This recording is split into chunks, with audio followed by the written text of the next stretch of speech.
Thank you. Thank you so much, Dr. Ken.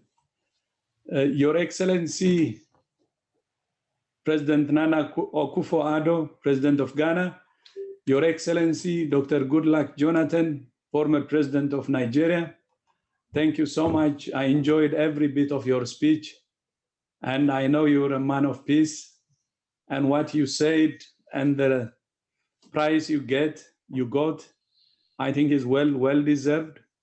I'm proud of you as always, sir, and congratulations.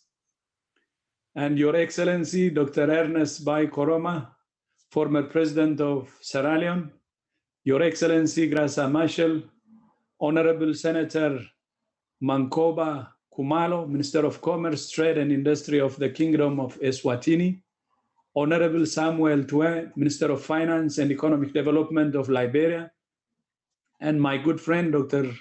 John Kengasong, Director General of Africa CDC, Dr. Ken Giami, Chairman and Publisher, African Leadership Magazine, distinguished guests, my dear brothers and sisters. As a proud son of Africa, I'm deeply humbled to accept this award. I express my thanks to African Leadership Magazine and its readers for their support. I would also like to acknowledge and thank last year's winner, Dr. Adesina, my good friend, the President of the African Development Bank, and thank you for your kind words of congratulations, my brother. I do not accept this award only on my own behalf, but on behalf of my colleagues at WHO, who work every day, sometimes in difficult and dangerous situations, to protect and promote the health of Africa's people and the world's. Last year alone, we lost 3 of our colleagues in the line of duty. But there has never been more important than in the past year. The COVID-19 pandemic has highlighted many of Africa's strengths and vulnerabilities. When COVID-19 first emerged more than a year ago, we were deeply concerned about its potential impact in Africa and other regions with weaker health systems. Regional solidarity has been a vital part of the response, and I would like to acknowledge the leadership of President Ramaphosa and Moussa Faki in developing the continental strategy against COVID-19 in Africa and for bringing together a coalition of political and business leaders. And Africa started its response as early as possible, when it only had few cases. So far, more than 3.8 million cases have been reported from African Union countries, and we have lost more than 100,000 of our brothers and sisters. We know that the real numbers are almost certainly higher, but we also know that our continent's relatively young population means Africa has not seen the same scale of severe disease and deaths as other regions with older populations. Africa's long experience in applying public health measures to respond to infectious disease outbreaks has also helped. Since the beginning of the pandemic, WHO has been working day and night to ensure equitable access to vaccines, diagnostics, and therapeutics for COVID-19. Last January, only 2 countries in Africa had PCR testing capacity for COVID-19. By the end of February last year, we expanded that to 32 countries and to all countries by mid-June. Since then, we have shipped millions of test kits to our continent, tons of personal protective equipment, oxygen concentrators, dexamethasone, and other essential supplies. The approval of safe and effective vaccines is now giving us all hope of bringing the pandemic under control. So far, more than 200 million doses of vaccine have been administered, but half of those doses are in just 2 countries, and more than 80% are in 10 countries. WHO and our partners are working urgently to ensure vaccines are distributed to all countries as quickly as possible. This week, Ghana became the first country outside India to receive vaccines for COVID-19 through the COVAX facility. And just a few hours ago, more doses arrived in Côte d'Ivoire, and we expect more African countries to receive doses next week and in the coming weeks until all countries start in the next 40 days.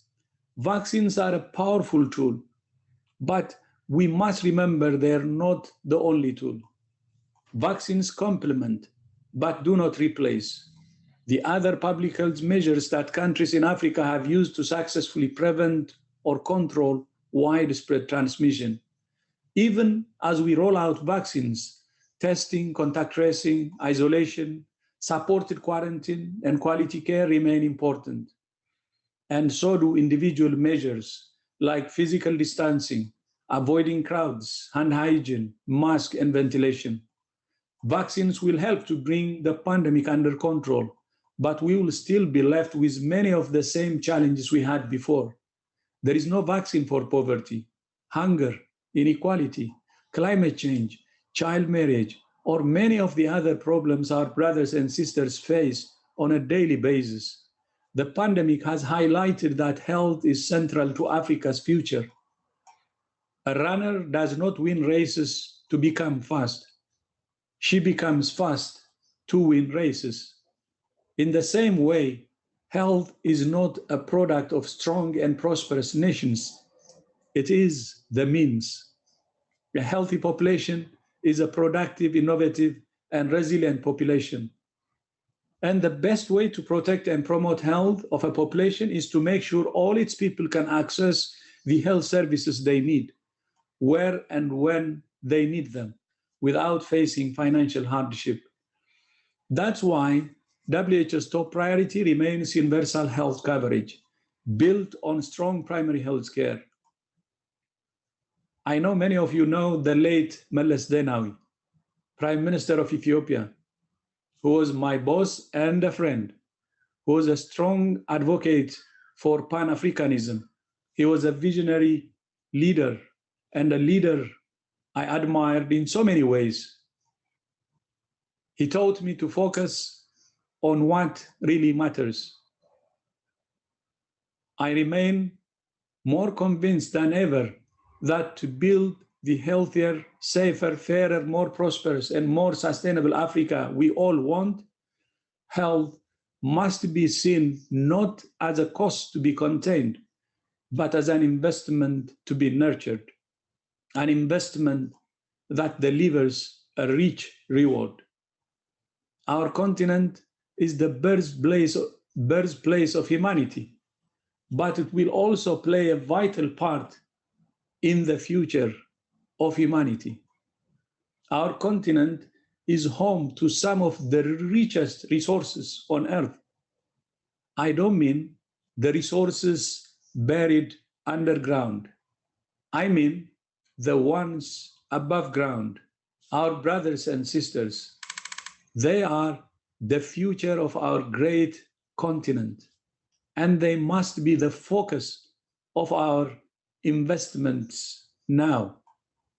And I fully agree with President Bai Koroma when he said we should invest in our young ones. They are the future. And to quote His Excellency Paul Kagame, Africa's story has been written by others. We need to own our own problems and solutions and write our story. End of quote. Africa has made me who I am, and very proud to be African.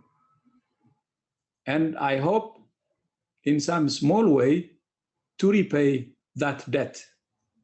I believe that I have a debt. Thank you so much again for this great honor. Thank you.